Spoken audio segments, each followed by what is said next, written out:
Video is going to demonstrate using Google's remote desktop feature. A lot of people probably don't know that Google provides this for free, and there's really not any restrictions on it as far as business use or personal, which some applications like TeamViewer, which can allow you to do a similar thing, do have restrictions for that. The only requirements really are that you're using the Google Chrome browser and you're signed into a Google account. Now I have this signed into two Google accounts. One of them's in my personal account, one of them's in a different account. And that's to show you that you can give support to a third party. That could be your mom, it could be your friend, it could be some random person. These are Windows 10 virtual machines. They're running on my Mac, but this is just so you can demonstrate seeing two computers, and I put them side by side on two machines like this so you can kind of see what was happening. The computer on the left here that I'm jiggling now is the YouTube. It says Windows 10 YouTube. This is the base model. This is the computer you're going to be remote controlling. This is the person that needs help. The one on the right is the remote machine. That could be your machine that you're helping somebody else, or that could be the machine that you're asking somebody to help you from. But let's say on the computer, you're going to have to install a little plug-in for Google. And have to have, for this, you have to have the Google Chrome browser running. There is also a tab for remote access. Now we'll see when we get to that. That'll be a separate video though, and that's for unintended access where you don't need a two-way coordination. That would be like to access your own computer. But you would tell somebody, to go to up here at the top, remotedesktop.google.com/ and then it's /report. That's just when you're on remote access for support. You'd want to go to the support tab. And the person that you're going to help, that you want to control their computer, they go to the get support. And it's going to ask them to add a plug-in to Chrome, and you just do that. When this little pop-up pops up, just ignore it. And then you're going to have to run the installer. And when you're doing that, watch and make sure it finishes here. Then I can click accept and install.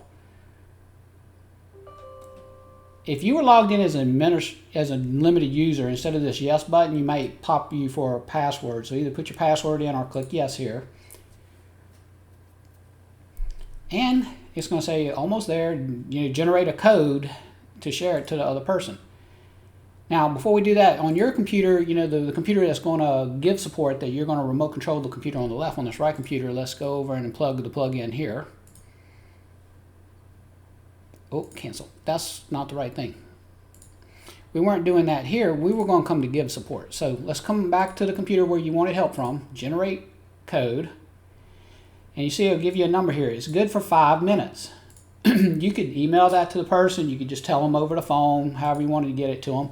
But they would just type in the code that you have, 5087467777885. And then they would click connect. It's starting a support session, but you won't actually get control of the other person's desktop until you see here they have this pop-up here that says share. And they click the share button. And bam, I have the screen over here to the right.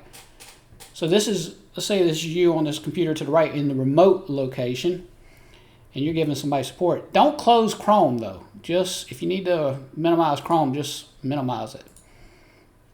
And you see whatever I do here is reflected on the left, because I'm actually, this is the base computer I'm controlling. So I'm over here in a remote location. This could be on the other side of the country, other side of the world. If I do something here, I'm controlling their computer. So I can fix whatever problem they're having. I can come in here, change settings, fix their computer. It was that easy. Now, you can either click sharing here to stop it, or the person here, if they said, wait, I don't want them to control my computer anymore, they could just come and click this stop sharing. And now you see the remote person is now kicked off. Now say that something's happened and they want to come back tomorrow and want you to help them again. Well, all they have to do is come back to this website, generate a code. They won't have to install anything this time because it's already been done. That was just for the first time. They generate a new code. That's good. This 5 minutes, you can control the computer for more than 5 minutes, but this is just the code. They have to connect within 5 minutes, or the code, or you'd have to generate a new code. So tell them the number 084109843820. I'm reading this code here, and you can click here to copy it to your clipboard. But I would click here, connect, and it's going to prompt them to share. And over here on the computer it's being controlled, you'll see that I have to click the share button. Then, boop, I have control again. And it's that simple. Then the person over here on the right can do whatever they need to do to fix the computer. When you're done, just stop sharing. And that's all there was to it.